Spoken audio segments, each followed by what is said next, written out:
Il y avait, dans un quartier calme, deux familles voisines qui vivaient en apparence en parfaite harmonie. Les enfants jouaient ensemble tous les jours, se chamaillaient parfois, mais tout cela faisait partie du jeu.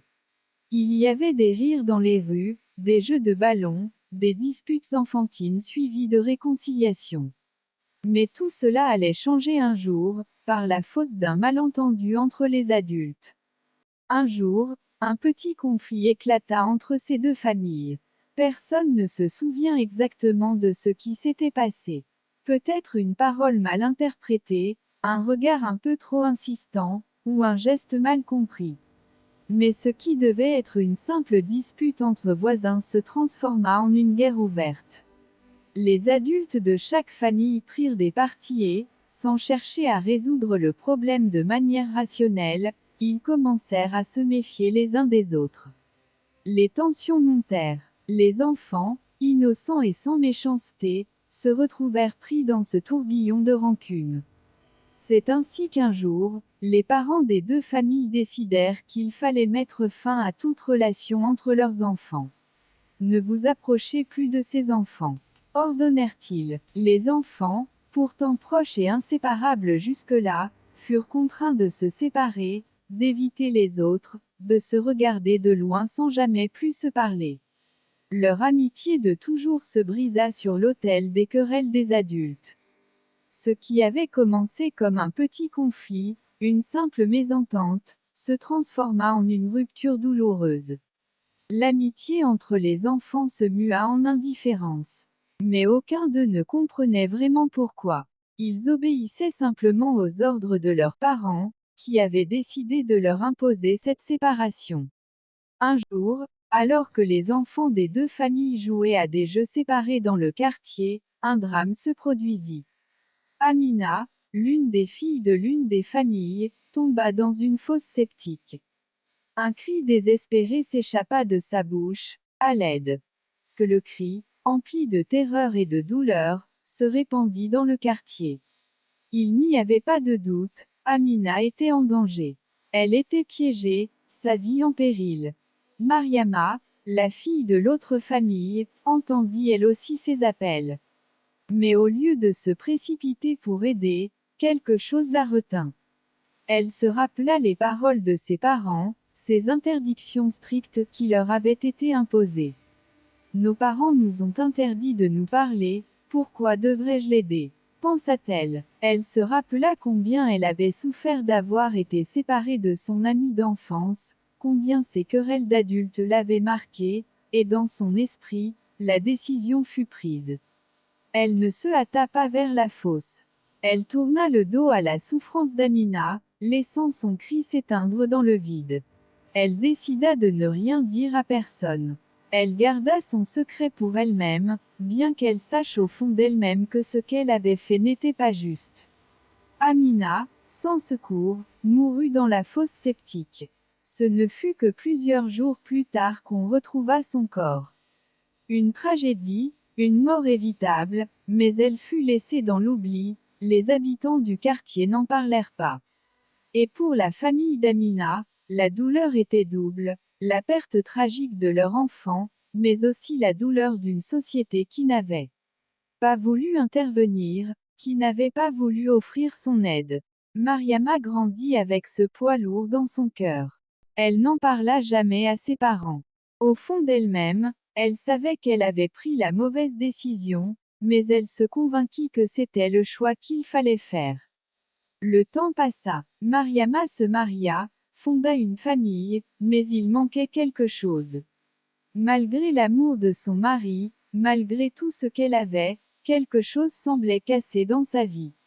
Les années passèrent et, malgré ses efforts, Mariama ne parvint jamais à concevoir. Elle chercha des solutions médicales, se soumit à de nombreux examens, mais aucune explication scientifique ne permettait de justifier son infertilité. Les médecins étaient perplexes. Le couple chercha des réponses ailleurs. C'est alors qu'ils se tournèrent vers un pasteur respecté dans leur communauté. Le pasteur écouta attentivement leur histoire, et lorsqu'il entendit la confession de Mariama, il comprit. Dieu, dans sa sagesse, vous montre un chemin que vous devez prendre. Cette stérilité, c'est peut-être le reflet d'une décision prise il y a des années. Vous avez tourné le dos à un enfant dans le besoin, et Dieu, dans sa justice, permet parfois à des péchés non réparés d'avoir des conséquences dans nos vies, expliqua-t-il avec douceur mais fermeté.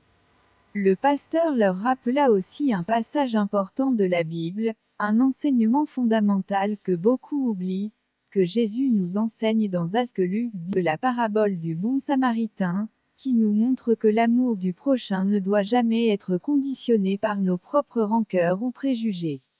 Le bon samaritain a vu l'homme blessé sur le bord de la route, et malgré les différences qui l'auraient empêché de l'aider, il a fait preuve de compassion. Il a tendu la main.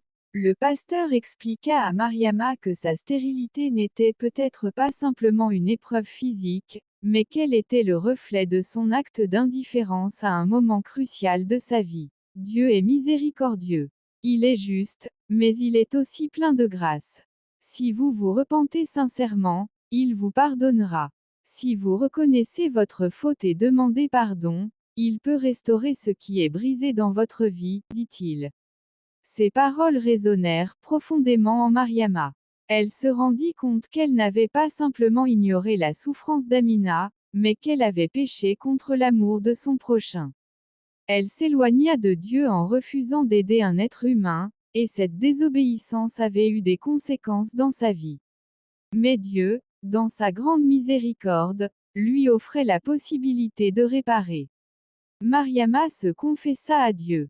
Elle se repentit de son indifférence, de son manque de compassion, et demanda pardon. Elle demanda à Dieu de restaurer sa vie, de réparer ce qui avait été brisé. Si nous confessons nos péchés, il est fidèle et juste pour nous pardonner et nous purifier de toute iniquité. Quelques mois après sa confession, Mariama tomba enceinte. C'était un miracle. Dieu, dans sa bonté infinie, avait restauré sa vie.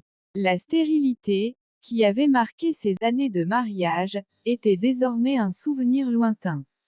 Mariama comprit que la miséricorde divine était plus grande que tout ce qu'elle aurait pu imaginer.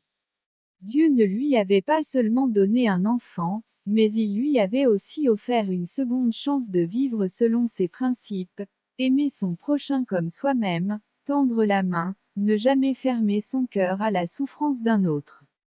Dans le cas de Mariama et Amina, les parents ont simplement imposé une interdiction de se parler sans en expliquer les raisons aux enfants.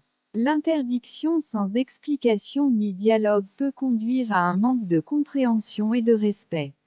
Les enfants ont besoin de savoir pourquoi certaines choses sont interdites, afin de pouvoir comprendre le fondement de la décision et en tirer une leçon de vie. Les parents devraient discuter des raisons des règles et des interdictions, et les enfants doivent avoir l'opportunité d'exprimer leurs sentiments et de poser des questions. Cela renforce non seulement leur compréhension, mais aussi leur capacité à résoudre les conflits de manière pacifique. L'histoire de Mariama et d'Amina nous enseigne également une leçon précieuse, que nous ne devons jamais fermer notre cœur à la souffrance de notre prochain. Qu'ignorer la souffrance d'un autre, même pour des raisons qui nous semblent justifiées, peut avoir des conséquences dramatiques dans nos vies. Mais il y a toujours de l'espoir.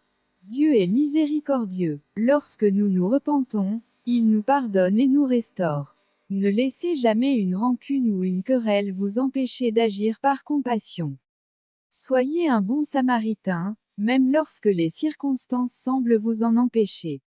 Et rappelez-vous que la miséricorde de Dieu est infinie. Si vous vous tournez vers lui, il guérira ce qui est brisé.